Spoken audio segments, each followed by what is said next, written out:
The United States of America. Rich, diverse, well-fed,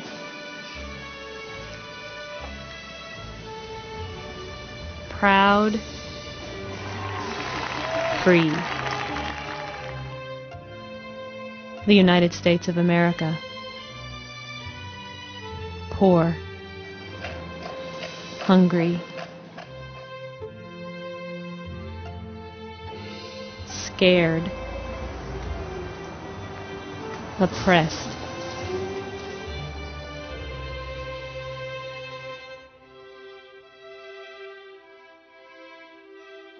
There are those who say the United States is an empire, a dictatorship possessing fascistic elements.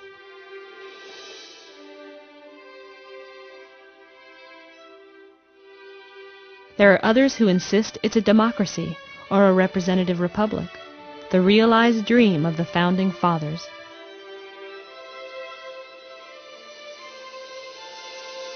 Can both assessments be correct?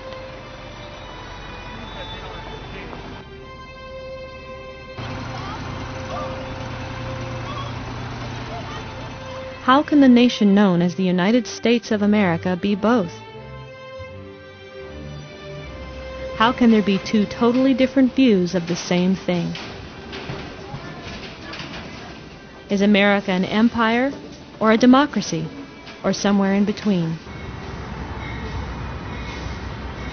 I traveled from one end of the country to the other exploring these questions. By train, plane, bus, and microbus.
I began my quest by speaking with two world-renowned historians, Doctors Michael Parenti and Howard Zinn.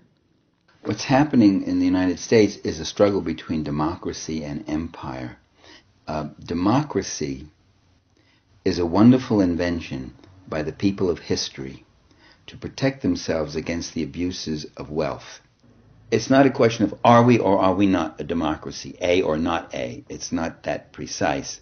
It is that we have democratic tendencies and democratic struggles and certain democratic inputs, very limited, and we also have plutocratic domination, where the plutocracy dominates the media, they dominate the universe of discourse, they dominate the lobbying. When Mussolini described fascism as a union of the state and corporate power, I think he was right. Now, it's true that you can have a union of the state and corporate power and not have something as extreme as fascism.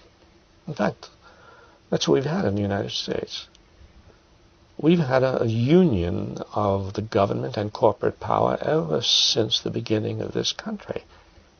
There's an element of fascism in that. Fascism is not a, well, yes or no proposition. It's very complicated. You can have a society which is partly democratic and partly fascist. I mean, You have a society in the United States where people vote and you have a choice, sort of a choice, not much of a choice between two parties. You have a certain degree of civil liberties, and you can put out underground newspapers, or dissident newspapers, community newspapers, community radio stations. Yes, that's not fascism, you see. No. But, of course, there are limits to those liberties. Are there fascistic elements in U.S. society? What exactly are the limits to our liberties? After all, the United States, despite its shortcomings, is the best country in the world. And I should know. I was born in the all-American suburb of Parma, Ohio. Just 20 minutes outside Cleveland, home of the Rock and Roll Hall of Fame. And what's more American than rock and roll? Divorce. About 50% of U.S. marriages end in divorce. And at the age of 5, my parents got that all-American divorce, and we moved to the great state of Texas.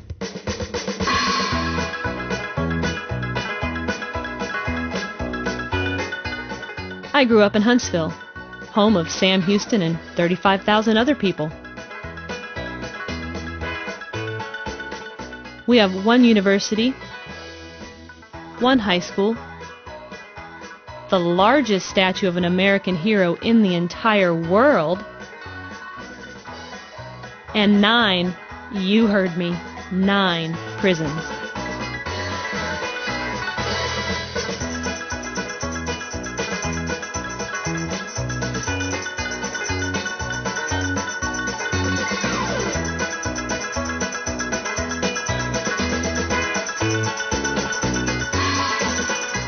In 1980, the film Urban Cowboy was shot at the old prison rodeo, and more recently, The Life of David Gale was set at my alma mater, Sam Houston State University. Even more interesting than movie stars, however, is my old high school.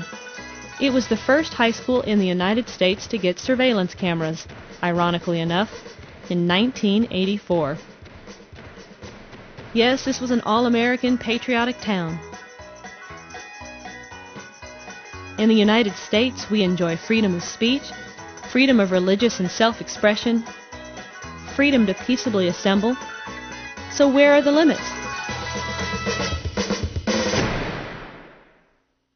What happened today was, by the mere mention of September 11, a bystander that was listening to a conversation I was having with someone else heard the term Twin Towers. I mentioned no more about that subject, but somehow they thought I was some evil person. When we came into a stop in Denver, Colorado, immediately a whole squad of policemen from the Denver police came up and immediately asked me for my identification and started to grill me about my talking to people about making bombs. I was floored.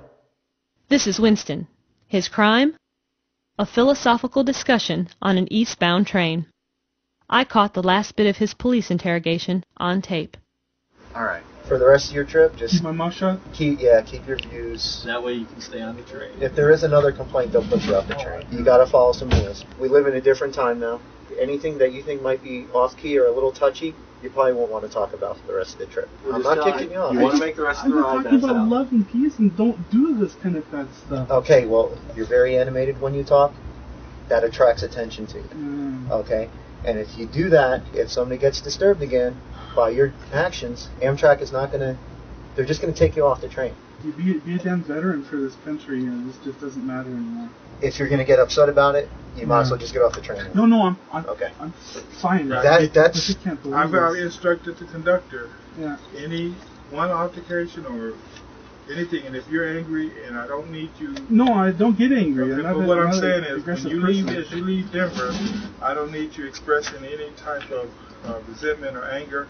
I'm not going to have any. No, I'm none not. of the No discussions. philosophical discussions, no animation that'll attract attention to you. You understand each other? Okay. I learned very quick. That's all I we need understood to you know. the first time you said it and stuff like Well, that. we like to nail it in. I'm so just you sorry know what's that, going that And just this so whole... they're here and they understand as well as you I'm do. just sorry that everyone's this on the whole same thing page. had to happen. This is absolutely... But like can't he understand said, it. we're in different times now. We gotta be very careful about what we talk about. It's a different America, isn't it? It is. It's a very sad thing. It's unfortunate, but that's the way of life now. He told me of how they searched through all his things without a warrant. Since he's been living abroad for the past 9 years, he didn't know that with the passing of the U.S. Patriot Act, they no longer needed one. I asked him what it was like living in Europe. I say what I want when I want. I'm very outspoken. I feel I have more freedom in Europe than I have here, frankly. I certainly feel safer there. My own mother... Hi. Hello.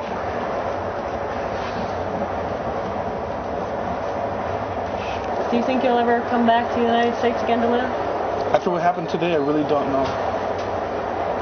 I really don't know. I really could not believe how you can talk about love, peace, harmony, and self-healing and have that misconstrued as a terrorist subject and have the police come and spend maybe 3/4 of an hour conducting an investigation.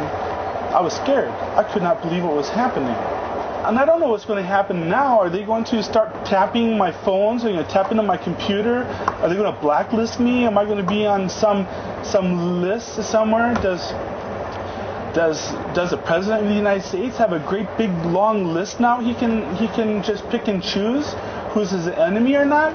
This sounds exactly like what happened during Stalin days. This is my country. It isn't anymore. I'm so hurt by what's happening here. What do I do? What do I do?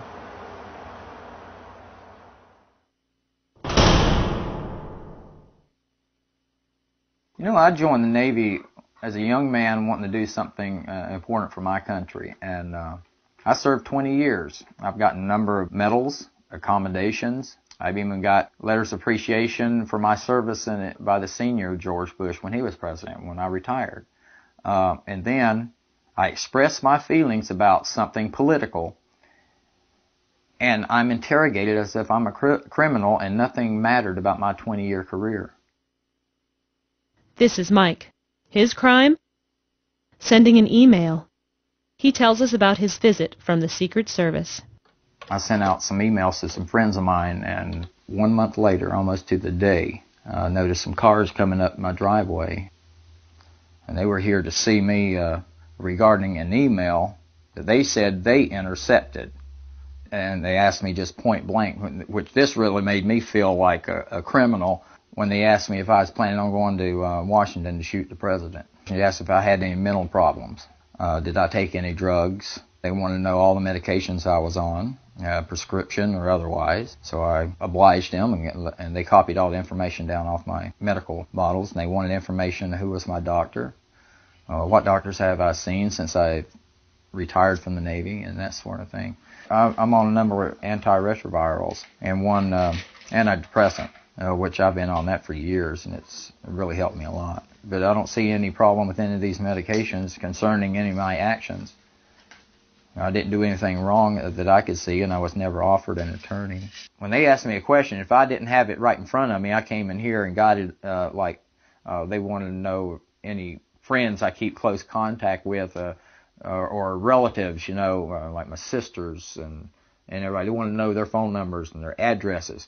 Then I'd have to come in here and get my address book and come back. So I think I was pretty cooperative in everything they asked me. I've often wondered here recently, what's the Secret Service, FBI, National Security Agency going to do with the information they collected off me that they didn't have before they drove up my driveway? That concerns me. Under Bush's new Homeland Security plan, that they're going to maintain a computer base or database of everybody in the United States. They're going to know everything from IRS reports all the way down the line. The Secret Service should have had all this information about me, and they were asking questions like they didn't have a clue who I was. They kind of threatened me with, be careful what you say on the internet. That's unlawful. To me, it's unlawful. Freedom of speech covers freedom of speech in every aspect of the way, electronic or otherwise. When I was interrogated by the Secret Service, they drove up my driveway and said they intercepted an email. They might as well have just gone down to my mailbox and opened up every personal letter I had down there, which used to be a felony, by the way. Might as well have done that. I feel like my mind had been raped. I feel like I've been bushwhacked. An analogy would be like tearing up the Constitution right in front of your face. So when they come into my home and they invade my privacy and tell me to watch what I say on the internet, and they advise me in so many words not to go to Washington, D.C., it just validated exactly everything that I said in that original email. When any government starts collecting information off private citizens, I automatically think back to Soviet Russia, because they had files on everybody in that country. And that's what I equate George Bush to right now. The government agents have a right to go into anybody's home throughout this entire country and bug devices. They can even make up reasons, as far as I'm concerned. They can make up reasons why they need to plant that device. It used to, they had to get a federal judge. They don't need that now under the Bush Patriot Act and the Homeland Security bill that was signed. They can come into anybody's home without getting a federal judge.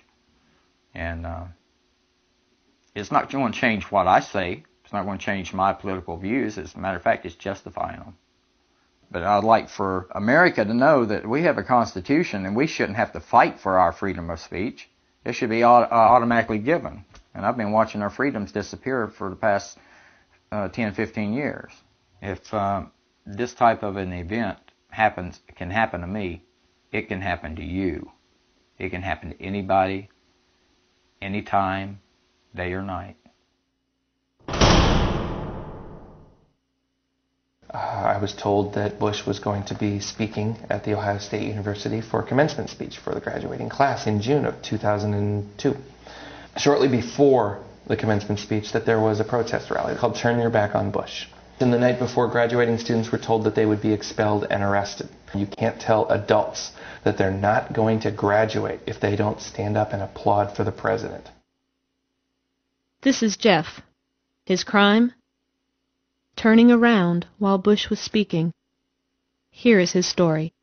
President of the university, Mr. Kerwin, says, "The Ohio State University has a long tradition of inviting great men and women to speak at our commencement ceremonies." And he paused. I said, "But since we couldn't get one, here's Georgie." Didn't take long after that. He takes the microphone, we turn. About face. Like that. Like that. We're being let out.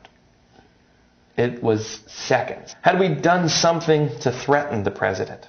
In any way, shape, or form, yes, get me out of there. But all I did was turn around, and all my wife did was turn around. And my daughter, she was in our arms. We were no threat, but we were being let out right away. I've got friends who were there who were told specifically, you'll be expelled, you'll be arrested. And when they say expelled, though, they mean expelled from the school. Yeah. No diploma. Yeah. The hell with your 4, 8, 12 years. The hell with your hundreds of thousands of dollars of student loans that you've paid off. You don't get your diploma because you didn't face the president and cheer him. I do know of a country that's done that before. And we defeated them in World War II. We are not supposed to do that sort of thing. We're the good guys. At least we were. I did something that is well within the boundaries of the law, and I was more of a patriot on that day than anyone else in that stadium. It kind of changed my ideas of the whole landscape of what's going on in this country. Well, I couldn't believe what I was hearing.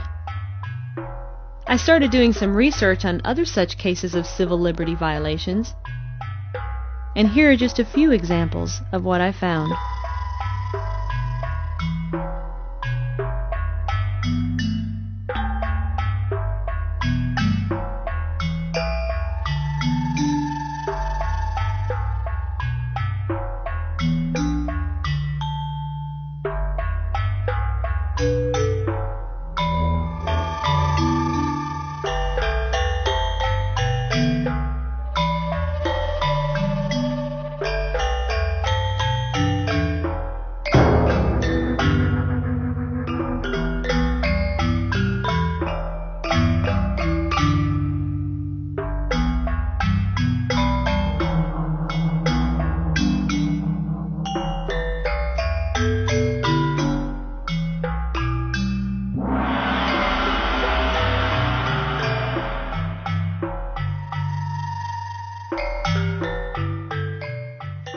Throughout my research, I kept coming across comparisons to fascism and dictatorships. This sounds exactly like what happened during Stalin days. When any government starts collecting information off private citizens, I automatically think back to Soviet Russia. I do know of a country that's done that before, and we defeated them in World War II. Can the American empire be headed in the same direction as past empires? Let's take a brief look at the similarities between notorious empires in history. In each case, the leaders weren't democratically elected by a majority vote. Oftentimes, they were placed in power by the wealthy elite, or plutocracy.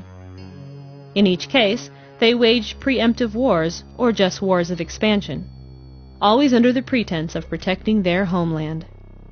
In each case, the citizenry were kept in fear of an external, elusive enemy.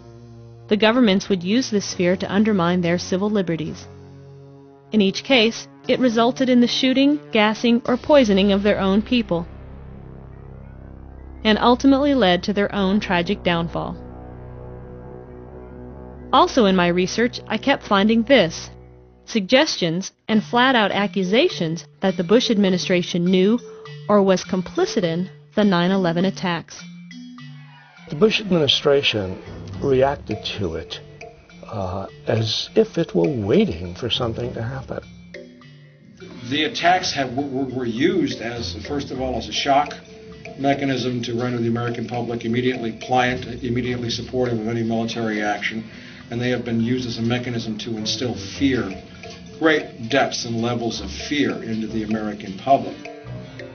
A newspaper asked me what was my prediction for the coming year, and I predicted that Osama bin Laden would be accused of blowing up a big building in New York, and the government would use it as an excuse for curtailing all civil liberties.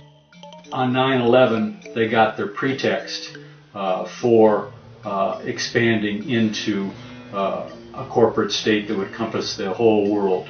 I mourn the victims of 9/11 just like anybody else does. But I questioned why it came to that. I questioned why we gave millions and millions and millions of dollars to the Taliban months before this happened.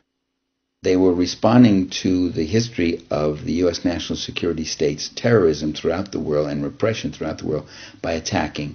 They were correct in the country they picked. They were incorrect in the kind of targets and demonizing all of America as an entity.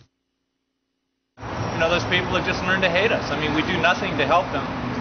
We abuse them, we take their oil, and we treat them like crap, and, you know, you got what you deserve. Now, I'm not saying that it's a good thing, but it woke this country up, and now, like everything else our government does, the war on drugs, the war on terror, you always lose your civil liberties. That's the first place they go, because the only way they can stop it, or they think they can control it, is to take your rights away. And our rights are not the problem. Our foreign policy is our problem. I knew I had to go where it all began: New York City. I've been driving around New York for 3 hours. I can't even get to Manhattan. The road signs changed. The roads change, they don't tell you where you're going. I don't even know where I am. Yes, I have a map. I don't know where I am on the map. Finally, I arrived in Manhattan. And boy, was it something.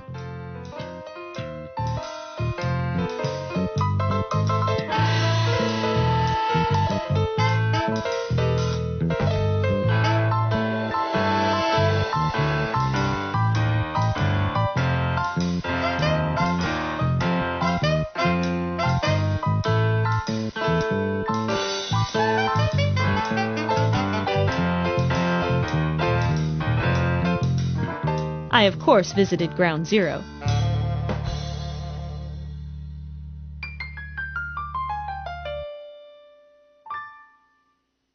There I met a man who was alive due to a twist of fate.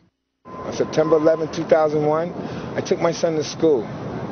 At about 8:40, 8:45, somewhere in there, my boss called me and told me a plane hit the tower. I thought it was a bad, sick joke. I yelled at him.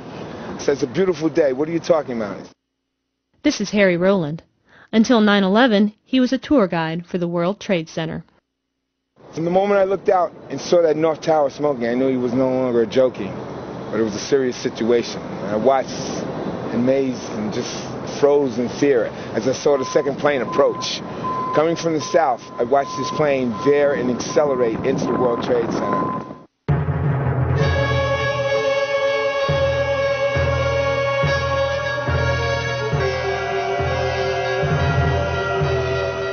Here we are, years later, and the American people still don't really know what happened on that terrible day.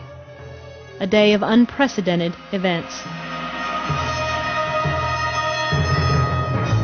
4 planes were simultaneously hijacked, and subsequently, all air traffic came to a complete halt. Unprecedented. Within 1 minute, air traffic control knows Flight 11 had been hijacked. However, NORAD isn't informed for another 27 minutes. Unprecedented. It then took NORAD between 15 and 48 minutes to scramble aircraft, despite their own procedure to do so immediately when radio contact with a plane is lost. Unprecedented.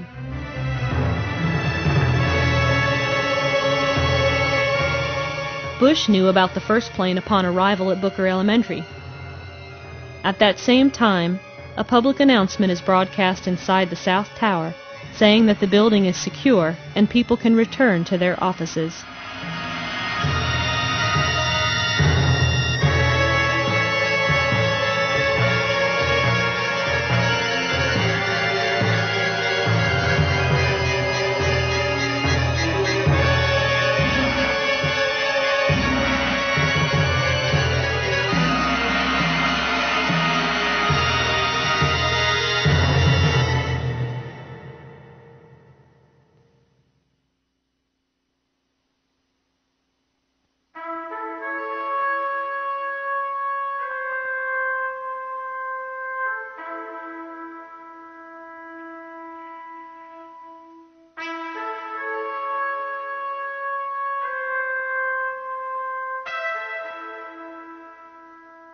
He knew at that point, and Bush sat there. He didn't show any emotion for 25 minutes. He sat there. The talk was, we don't want to alarm the kids. Hell, the kids were going to be alarmed within 20 minutes anyway when they found out the truth. The whole country was alarmed. Don't give me that. I don't want to scare the kids. Somebody didn't do the right thing, whether it was Bush for not getting up and moving, or whether it was his chief of staff for not saying, we've got to go, Mr. President. We've got to get something done about this. For 25 minutes, people died during those 25 minutes. You're the leader of this country. Act like it. Today, we've had a national tragedy. 2 airplanes have crashed into the World Trade Center in an apparent terrorist attack on our country. Terrorism against our nation will not stand. And now, if you join me in a moment of silence.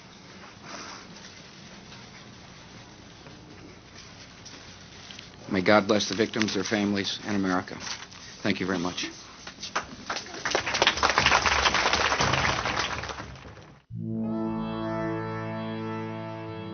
The Pentagon, the White House, and the Capitol were immediately evacuated.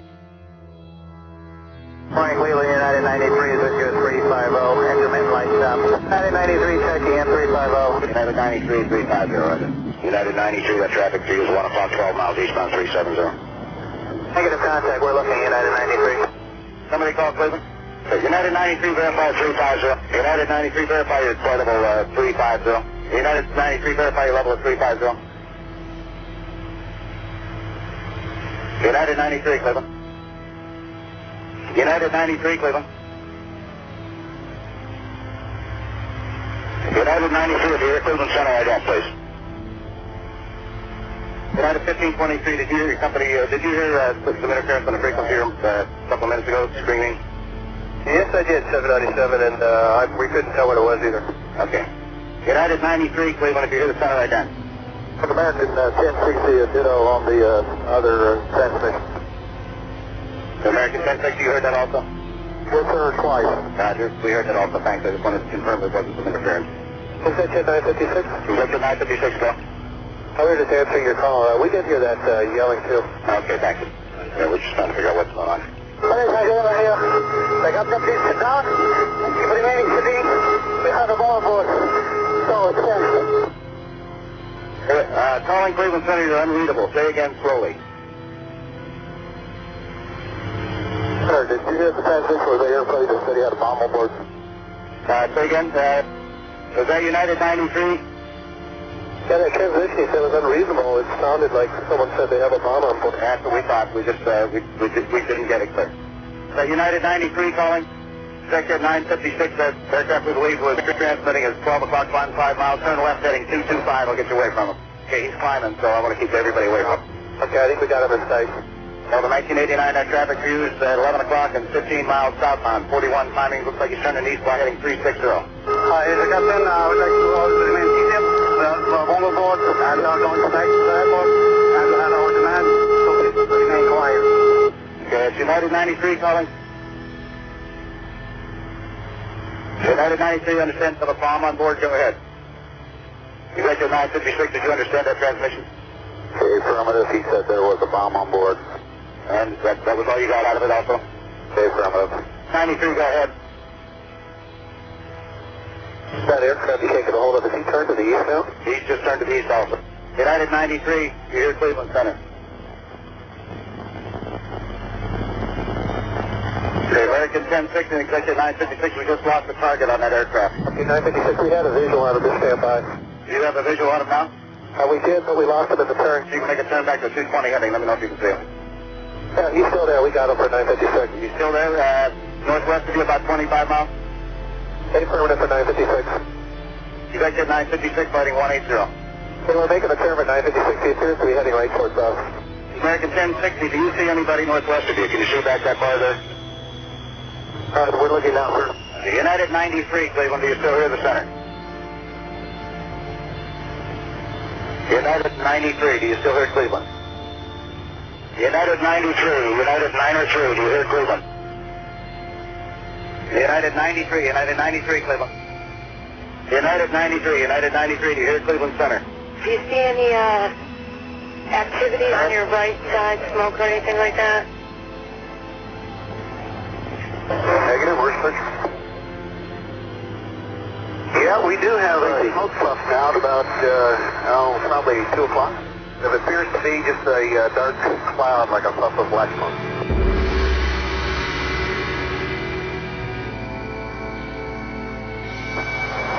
Battalion 4-8, lobby command post, Tower 1. Battalion 4-8, lobby command post, Tower 1. Operations Tower 1, go lobby command post. Gloria, we're on 78, but we're in the beach there. We're trapped in here. We got to put some fire up to get to you.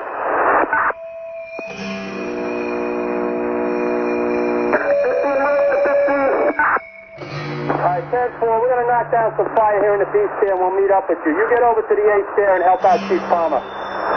10-4, Battalion 7, Operations Tower 1, Battalion 9, I need you on the floor above 79. We have access stairs going up to 79. Okay. Battalion 15 over, Battalion 7, Operations Tower 1. Stuck in the elevator shaft. You're going to have to get a different elevator. We're chopping through the wall to get out. Radio lobby command with that. Tower 1. Battalion 7, ladder 15.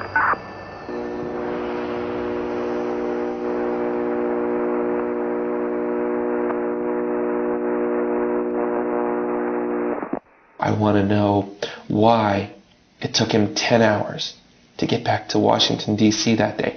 I want to know why he flew to Louisiana on Air Force One and then flew to an Air Force base in Nebraska. They tell us that it was because there was a general threat against Air Force One. Bullshit. There were no planes in the sky. There were no terrorist threats to Air Force One. Later, Ari Fleischer even said that we were mistaken about the threat to Air Force One. It's Air Force One. Give it a couple of fighter jets. Give it 30 fighter jets. But don't fly to Louisiana and then halfway across the country to Nebraska and tell us that you couldn't get back to Washington right away. You were in the plane. If there was a general threat to Air Force One, then don't get in it at all.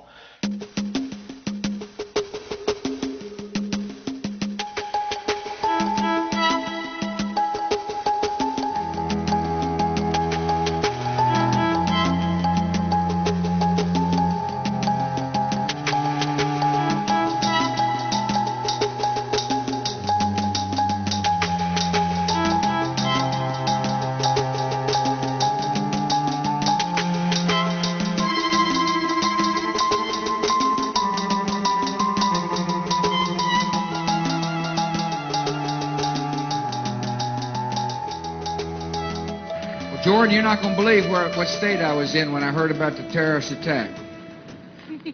I was in Florida. And my chief of staff, Andy Card, well, actually I was in a classroom talking about a reading program that works. And I was sitting outside the classroom waiting to go in, and I saw an airplane hit the tower of a TV. You know, the TV was obviously on, and I used to fly myself, and I said, well, there's one terrible pilot. And I said it must have been a horrible accident. But I was whisked off there. I didn't have much time to think about it. I was sitting in the classroom, and Andy Card, my chief of staff, was sitting over here, walked in and said, a second plane has hit the tower. America's under attack.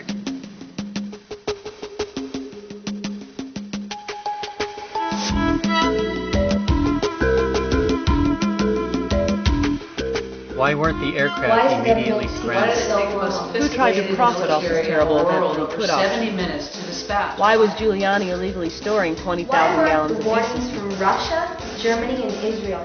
Why did a CIA agent meet with Osama bin Laden for a new American U.S. hospital in Pearl Harbor? What are they trying to hide?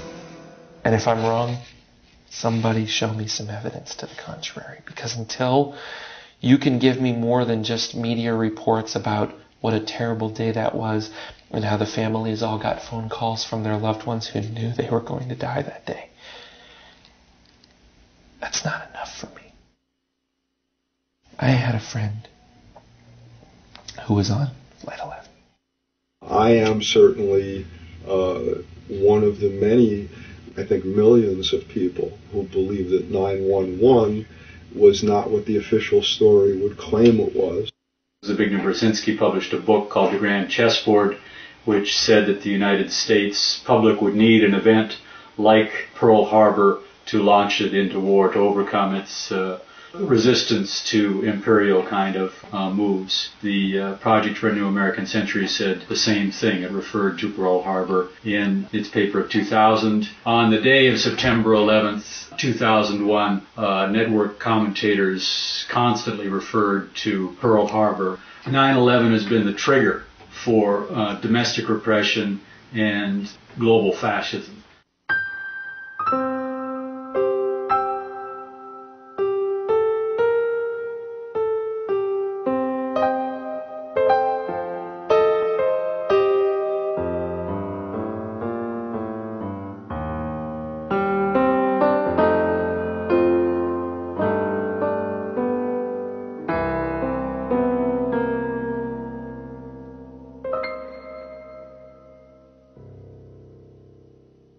You're alive today because you had to take your son to school that morning? Took my son to school.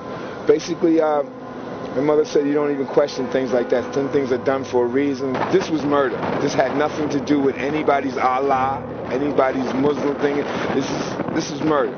This is horror in its worst form. I can tell you how some people came out of the train stations and walked into this situation not even knowing what's going on their way to work and literally froze in fear. To see people jump out of windows, the events of that day just changed my whole life. Some say it was the turning point in history, that the world changed on that day. So many opinions, so many questions, so few answers.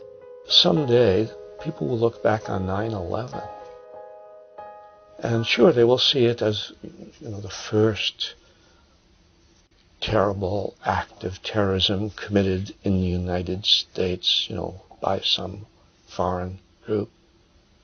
But they may also see 9/11 as the beginning of the disintegration of the American empire. Because from 9/11 came the war on terrorism, so-called, the bombing of Afghanistan, and then now the war on Iraq, and the bloating of the American military machine and the war budget, and the deprivation of civil liberties, and I believe that it will be a victory in the short run and a defeat for the American government in the long run, and that defeat should be welcomed. We need a regime change in the United States. We need democracy. We need a government that's peaceable. We need a government that will take the enormous resources that the United States has, and instead of using it for war, use it for, well, human needs. For millions of people are dying in Africa. I mean, this is the remarkable thing about this war in Iraq. Here's the President of the United States drawing a line around this tiny country and saying all evil rests there, as if there are no problems elsewhere, as if there aren't millions of people going hungry, sick, 1 billion people in the world without clean water. You know, the United States should be working on that. They shouldn't be killing, they should be helping and healing. So yes, we need a regime change in the United States. We need something that will make American people proud. You can't be proud of a military victory over Iraq. You can't be proud of spending the resources of the government for more military weapons. So I think the American empire is on its way down, and that will be a good thing one day. Every nation in every region now has a decision to make. Either you are with us or you are with the terrorists.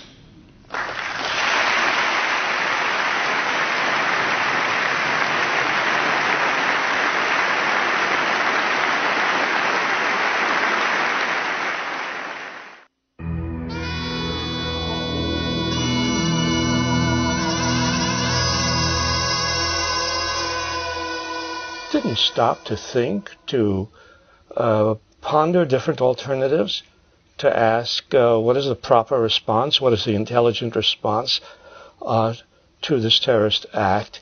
It immediately plunged us into war. That is, immediately President Bush declared a war on terrorism, which in itself is absurd, because you can't make war on terrorism. Terrorism is not that sort of thing. It's not a country. It's not a place. It's not something finite, identifiable. It's an ideology. There is no war on terrorism. That's the first thing to understand. It's not a war on terrorism.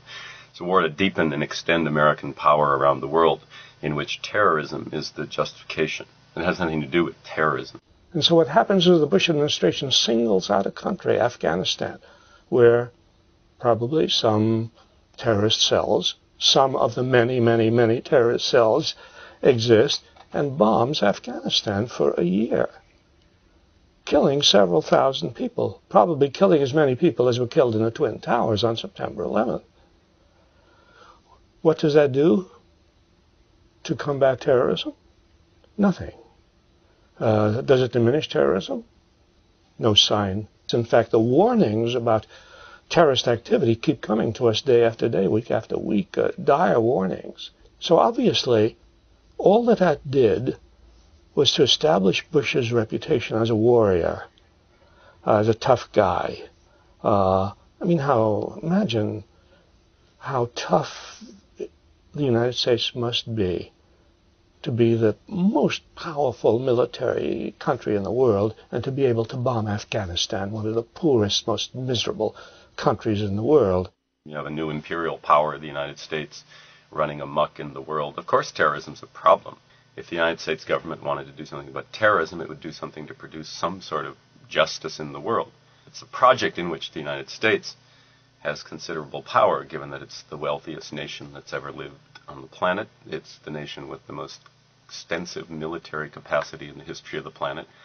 It's in a position of unrivaled power. And if the United States wanted to use that power to create some rough justice in the world, which it could be the leader in doing quite easily, well, then we'd all be safer. There'd be less terrorism everywhere. That's not the goal. The goal is to enrich some small segment of the population, which George Bush represents, and, to be fair, which Bill Clinton represented and every other president before them. That's how you get to be president. You don't get to be president by caring about ordinary people. Fate has handed the Bush administration, and undoubtedly subsequent administrations will use this too, a new kind of reflexive justification. And we're going to call it the war on terrorism. Our enemy is a radical network of terrorists and every government that supports them.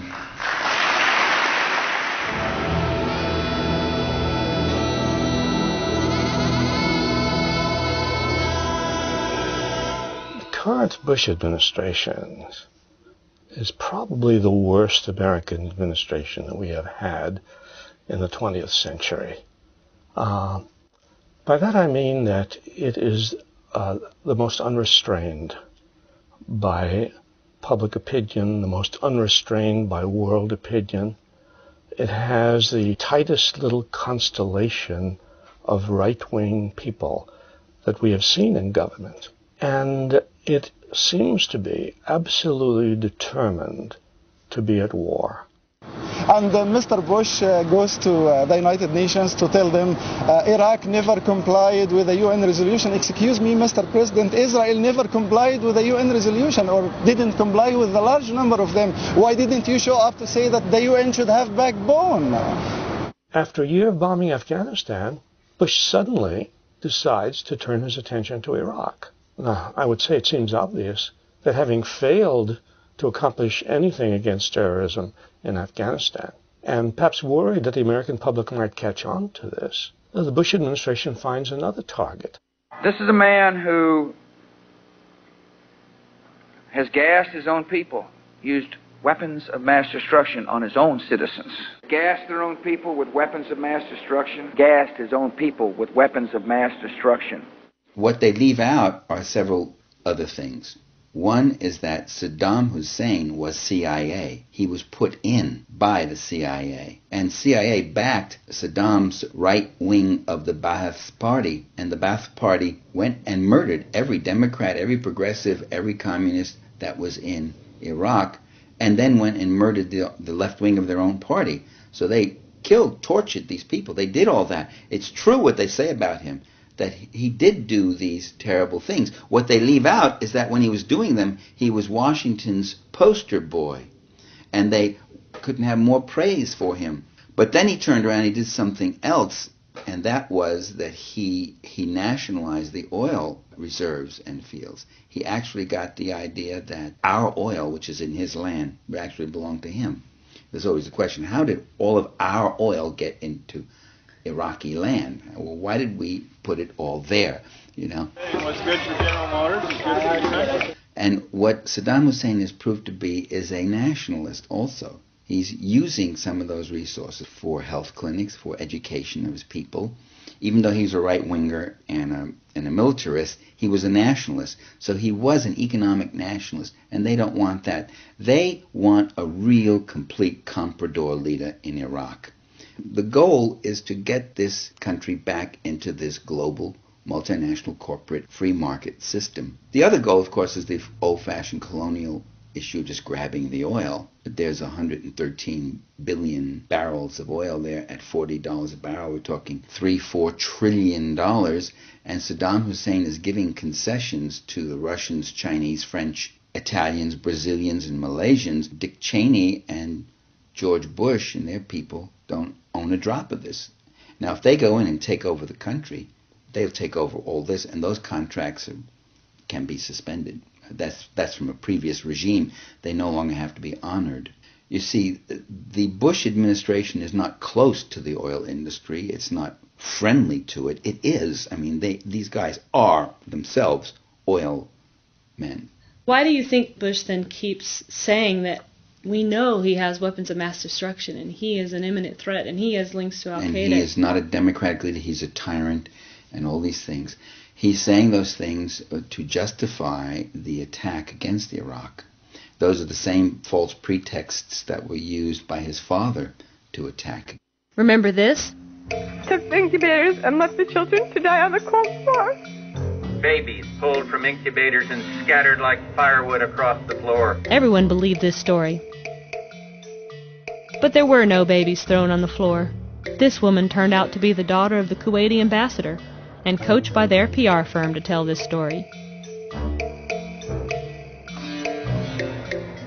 Nothing Iraq has done in recent months has been cause for identifying it as an aggressor, a threat. No, it's in the same position it was 10 years ago after the Gulf War. So this is an artificial creation. This is something conjured up by the Bush administration. Let's have another enemy. Let's turn attention away from Afghanistan. Let's turn attention away from the war on terrorism, which obviously we're not making any headway on. Oh, let's go to war against Iraq. When you look at what has happened and you try to find a rational explanation for it in terms of any of the reasons that the United States has given for going to war, they don't make sense. His own CIA, they are on record before a congressional committee saying we have no evidence of Saddam Hussein being linked to Al-Qaeda. They didn't say we have some suspicions, we have incomplete evidence, we don't have conclusive. They said we have no evidence of a link. Al-Qaeda doesn't want a secular leader like Saddam Hussein. I mean, there's Islam in Iraq. There are mosques and there's freedom of worship, but it's a secular society. The women can go around with their faces actually uncovered. The Bush family has more links to the bin Laden family than Saddam Hussein does, if you really want to look at it. You can't say terrorism has nothing to do about it. Terrorism is seized upon as one of the bogus issues to justify this attack against Saddam Hussein. There are all sorts of pretexts being used. They're going to war against Iraq because Saddam Hussein is a tyrant. He's one of many, many tyrants. If you look at the reports of Amnesty International, there are 30, 40 countries that have tyrannies, that practice torture, that imprison dissidents, that kill dissidents. So it can't be that. Is it because he has weapons of mass destruction? Oh, there's something ridiculous about that. He has less weapons of mass destruction than any country that surrounds him. He may develop one nuclear weapon, they say. Israel has 200 nuclear weapons. The United States has 20,000 nuclear weapons. There are 8 nuclear countries in the world. 2 of them, India and Pakistan, almost went to nuclear war. And here's Iraq, which may develop one nuclear weapon. And they have weapons of mass destruction. We must do something. Something is obviously wrong there. Only an immense propaganda machine could persuade the American public that these reasons are sufficient to go to war. But there is an immense propaganda machine. Not only does the government have this network of propaganda mechanisms, but it has the press on its side, because the American press is playing its usual deferential role. The American press is playing the usual obsequious handmaiden to whatever the government wants to do. I mean, I just read a week or so ago in the Boston Globe, said we must praise Bush for his courage in challenging Saddam Hussein. And I thought, really? How much courage does it take for a country armed with 20,000 nuclear weapons to challenge this fifth-rate military power, which has been devastated by 2 wars and 10 years of economic sanctions? What courage! But the fact that the Boston Globe felt required to salute the courage of the president is a sign of the general obsequiousness of the press towards the leader of the United States. And so you have a combination of government control, media complicity, and you have a public that is uninformed, is not given any history, and therefore will go along, although much of the public does not go along. which indicates that common sense can trump propaganda, that truth can trump lies. What's amazing is with that almost total control of the media that there are 50% of the American people who don't want to go to war. If all of the reasons given by the Bush administration don't make any sense, there must be other reasons. And the reasons are not hard to find. And one of them is the most obvious one. It has to do with oil. And that was the reason for the first Gulf War in 1991, oil. That is the reason behind all of American foreign policy since World War II. Ever since President Roosevelt got together with King Ibn Saud of Saudi Arabia in 1945 and essentially made a deal. The deal was, we will protect your monarchy. Talk about tyrannies. Saudi Arabia is a tyranny of tyrannies. We'll protect your monarchy. We'll protect your tyranny. In return, we want access to your oil. And we want a foothold in the Middle East.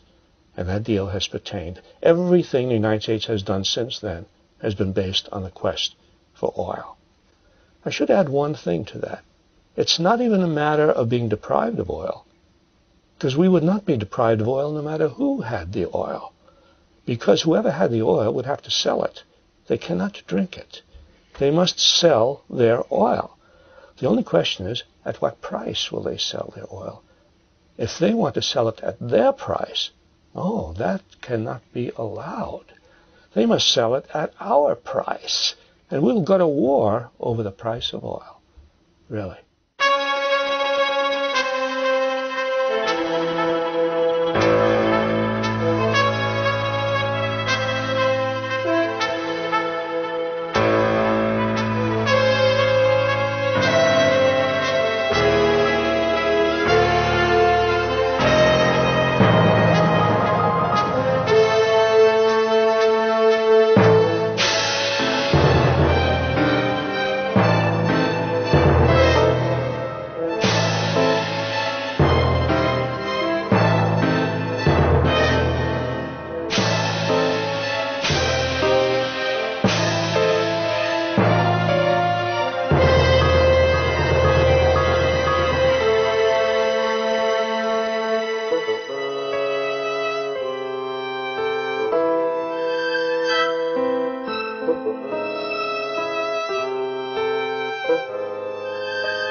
The United States may very well win militarily. After all, it has enormous power.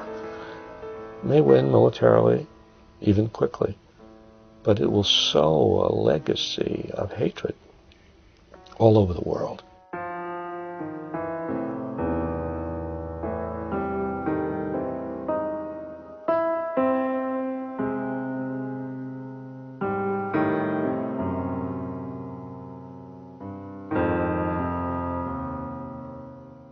That will be another serious blow to the American empire.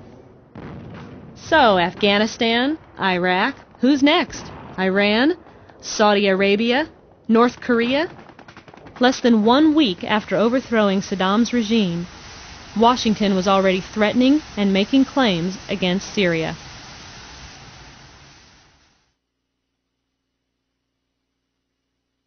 But wait. First was the suggestion that Bush knew about 9/11, and then that the war with Iraq was not about freeing the Iraqi people, but about oil. Well, that would make Bush a murderer, and that can't be right. As I mentioned before, I'm from Texas. And so is the man of the new American century, George W. Bush. This is where Bush has his completely self-sustaining ranch, the place he calls home.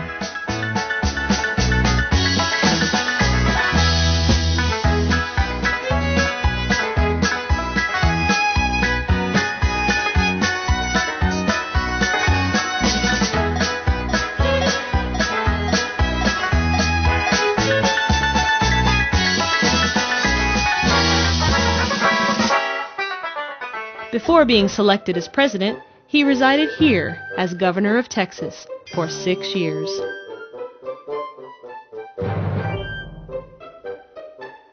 I grew up in a prison town. Huntsville is where the executions in Texas take place.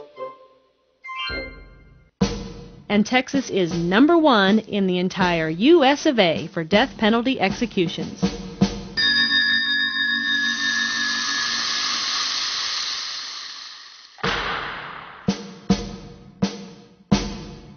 Between the years 1982 and 2002, 299 human beings were executed here at the Walls Unit.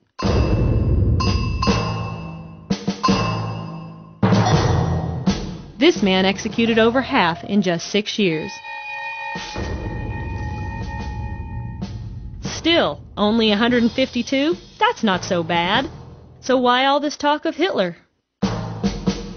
The German minister who compared Bush to Hitler was forced to resign, showing the power of the United States in the world that, you mustn't criticize the American president. What a commentary on democracy.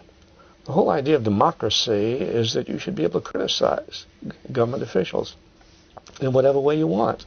It's totalitarian states that require obedience to authority, that require deference to the leader. And we've been moving towards that point in the United States where you mustn't criticize the President of the United States. That's a very serious move away from democracy and towards a police state. Well, George Bush is like Hitler because there is question of a larger hegemony, you know? You understand? Absolutely. Yeah, to expand as much as possible. There's no validity to saying that G.W. Bush as a person is anything like Adolf Hitler. They're as different as two people could be. The comparison is not G.W. Bush, it's the Bush administration and the coalition of industrialists that put Hitler in power. The mistake is to say that this not very bright guy, that he's like Hitler. Hitler was a really unique person. G.W. Bush is nowhere near as capable or impressive as I think Adolf Hitler probably was. I mean, look, Hitler was a homeless guy at one time. He didn't come from a rich family. He didn't have the media behind him the way Bush did, or the money, or anything else. He was a failed street artist, in fact, who became the most powerful person in the world and almost took over the whole world. I don't think Bush could take over even a town in Texas by himself. But unfortunately, the Bush family, the Bush dynasty, chose this particular child of theirs to be the New World Order Führer, basically. And in that sense, it's a very frightening and very, I think, legitimate analogy. I mean, the comparison between Bush and Hitler. Well, like all comparisons, it's not saying that these two are identical. But it's actually useful to see similarities between one situation and another, between one person and another. It's educational. And after all, the United States compares Saddam Hussein to Hitler. And that's worth comparing too. It's worth, I mean, that's what freedom of speech is. It's worth bringing up anything for people to think about. When they think about it, they can accept it, reject it, accept part of it, reject another part of it. Well, let's compare. George Bush was born to a rich, powerful family. Adolf Hitler was born to a poor family. George Bush went to Yale. one of the finest universities in the United States, while Hitler was denied admittance to the Academy of Fine Arts. His father didn't have connections. Whereas George Bush went AWOL for a year during his short tour with the National Guard, Hitler served his country in World War I. They are very different men. Still, images pop up all over the internet, throughout anti-war protests, and all over the world, making this very comparison. So let's take a look at the man who proved to be one of the most notorious leaders of all time. Here is a glimpse at his first 3 years in office.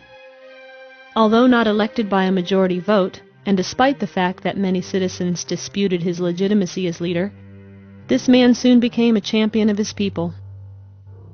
Many also considered him a simpleton. He clearly showed his political roots from a southernmost state, and an arrogance that infuriated foreign leaders, as well as many of his own citizens. In the midst of economic troubles and faltering faith, a terrible thing happened. When an aide brought him word of the event, he proclaimed it as a terrorist act and a sign from God. He used it to justify an all-out war on terrorism. These terrorists, he said, traced their origins to the Middle East and found motivation for their evil deeds in their religion. He then passed legislation in the name of combating terrorism and fighting the philosophy he said spawned it. That legislation suspended constitutional rights of free speech, privacy, and habeas corpus. Police could now intercept mail and wiretap phones. Suspected terrorists could be imprisoned without specific charges and without access to lawyers. Police could sneak into people's homes without warrants.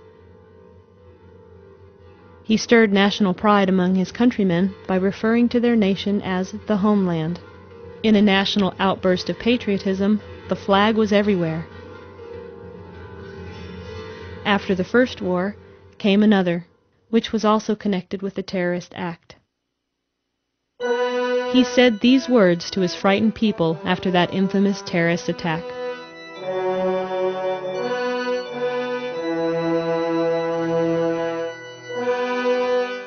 He used that speech to introduce his creation of the Gestapo, and the rest, as they say, is history. Your enemy is not surrounding your country, your enemy is ruling your country.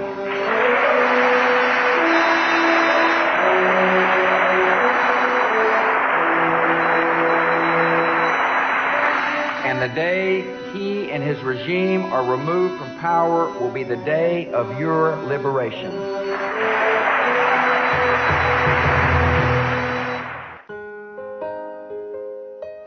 A philosophy or system of government that advocates or exercises the dictatorship of the extreme right, typically through the merging of state and business leadership together with an ideology of belligerent nationalism.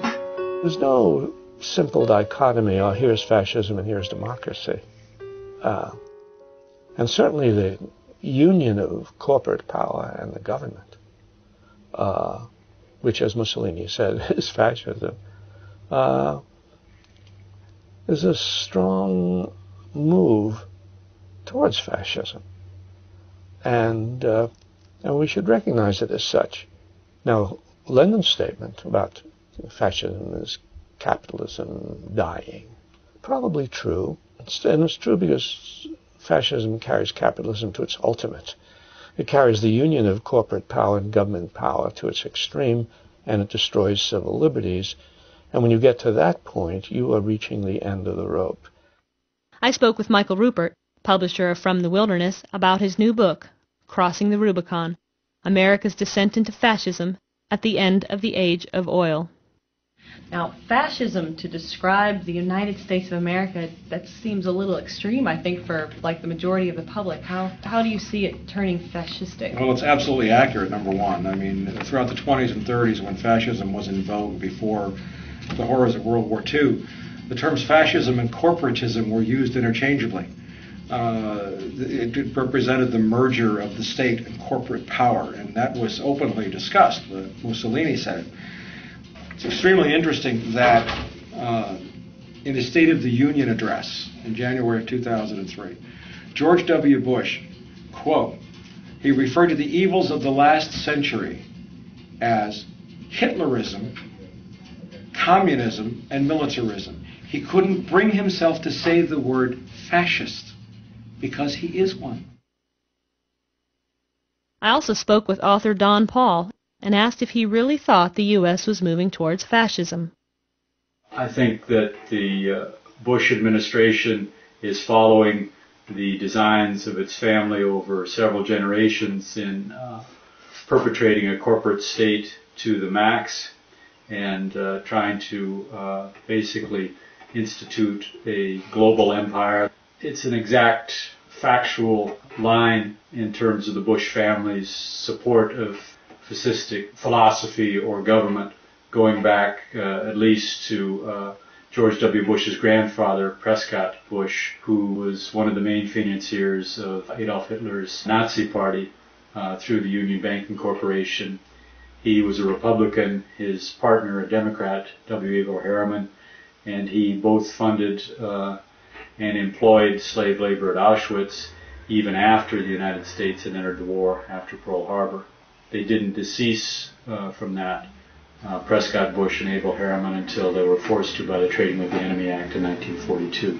Prescott Bush was a major supporter of the Nazi regime through Brown Brothers Harriman, representing Standard Oil, DuPont, major American investment houses, funneling money to IG Farben, the Hamburg Steamship Line, Thyssen Steel Trust, and all of that.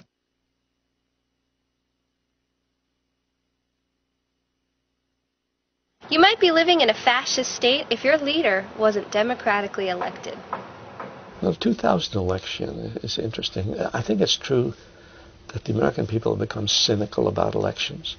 Half of them don't vote in presidential elections. More than half don't vote in local elections. Half of them don't vote in president, which means the American people, that half the American people say, well, what's the point? In the last election, more than 50% of the people in the United States did not go to vote, which tells you actually that more than half the people who are eligible to vote do not believe in the system anymore. They believe once the person gets in power, actually they will do what the business community, the real money behind the real decision making in the states will force them to do. And so in something as absolutely flagrant as the stealing of the election in 2000 takes place, not an election but a selection has been pointed out by the Supreme Court of the United States, not by the electorate, which after all gave more votes nationally to Gore than it did, to Bush. When something like that happens, there's a tendency on the part of the American public to sort of shrug its shoulders and say, well, that's the way it goes. The real power in the West is power of money. If you have money, that's it. If you don't have money, you can talk and do whatever you want. Nobody really will care about you, actually. You might be living in a fascist state if your country's perpetually at war.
Well, the government is not the country.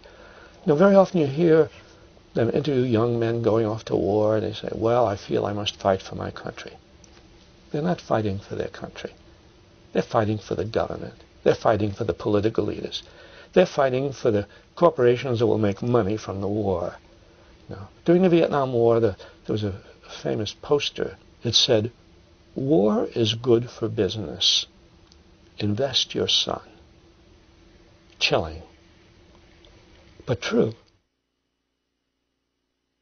You might be living in a fascist state if your civil liberties are being taken away because of an external enemy. Danger to the facility. Do not be persuaded by strangers or individuals you do not know well to take articles aboard your flight. You are also reminded that any inappropriate remarks or jokes concerning security may result in your arrest. We appreciate your cooperation while these measures are in effect. I think that's silly. That is very silly. For real, that's silly. That is very silly. Just arresting people just because of comments that are made, nah, that's un-American. I think that's like infringing on some of our civil rights and whatnot, basically. Because, I mean, like, it's supposed to be America, or isn't that what we're going to war for, freedom, yada, yada, yada, and so on, and they're talking about arresting people for that? Nah, that's not cool whatsoever. The Homeland Security Bill and the Patriot Act basically allow the government to deem whomever it chooses as a threat and to imprison that person. Because of my experience, I want everybody in the world to know what's going on in this country. Do not be afraid to voice your opinions about anything political.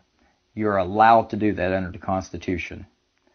You're allowed to send emails, private letters, telephone calls.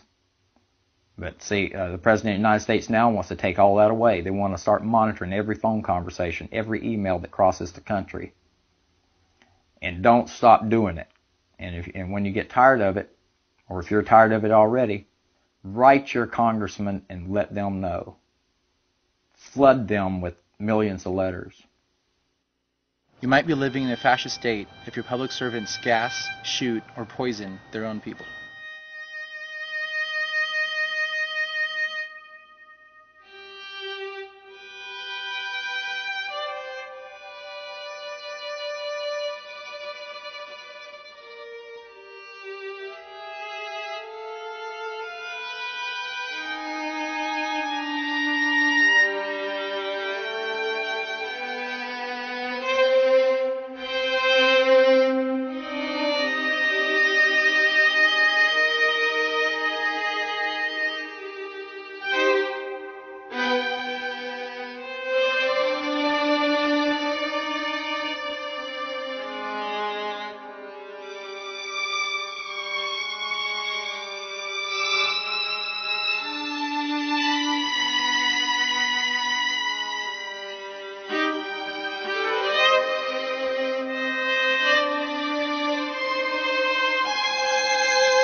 Now, I am critical of the United States.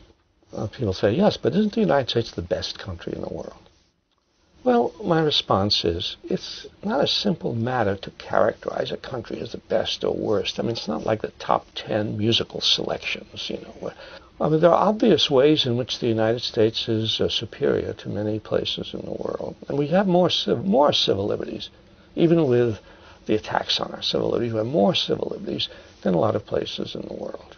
We certainly have more goodies, more television sets, more cars than any other country in the world, except that these goodies are very unevenly distributed. And, you know, it's very easy to simply look at the United States as a country of middle-class people enjoying prosperity and so on and forget that there are 40 million poor people in this country. That 40 million is equivalent to the population of the most countries in the world. And there are 40 million people without health insurance, that 1 out of 5 children in the United States grows up poor. That we have 2 million people in prison in the United States, the largest rate of incarceration is something, there's a sickness there represented. And so I wouldn't simply rush to talk about how great we are. Sure, if you measure us against the worst places in the world, we're great. If you measure us against what we should be, what we can be, what our great wealth enables us to be, we have failed. We have failed to take the enormous wealth that this country possesses and use it for the betterment of the people, to follow the principles of the Declaration of Independence, an equal right to life, liberty, and the pursuit of happiness. There's no equal right. There's no equal right to justice in this country. The poor get one kind of justice, the rich get another. The people who are black and colored get one kind of justice, and people who are white and well-off get another kind of justice. No, there are many, many things to criticize, and we should not hesitate to criticize. No, we should measure ourselves against what we should be and what we can be. And it should not be considered unpatriotic to criticize the government or the system of capitalism or the system of justice. The whole idea of democracy is that you should have the right to look critically at your society. Well, we should teach all young people in the schools about the Declaration of Independence. I mean, really, not just hang it on the wall, but really teach them what it means. You know, the philosophy of the Declaration of Independence, which is fundamental philosophy of democracy. Governments are artificial creations. Governments are set up by the people to achieve certain ends, equal right to life, liberty, the pursuit of happiness. And when governments become destructive of those ends, that's the language of the Declaration, it is the right of the people to alter or abolish this government. So if this is a struggle between democracy and fascism, republic and empire, which side is winning? Is the United States of America bound for liberty?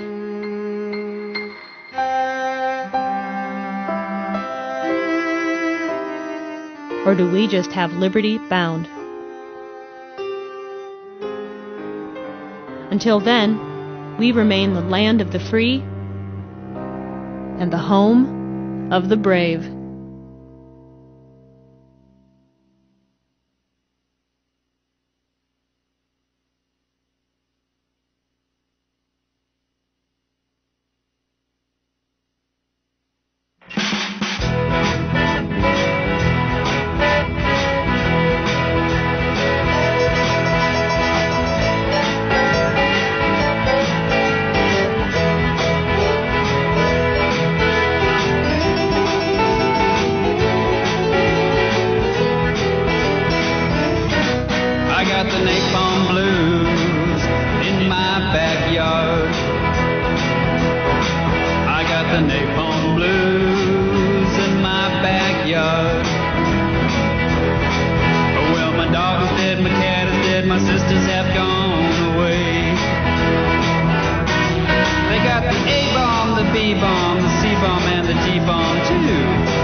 I got the napalm blues in my backyard.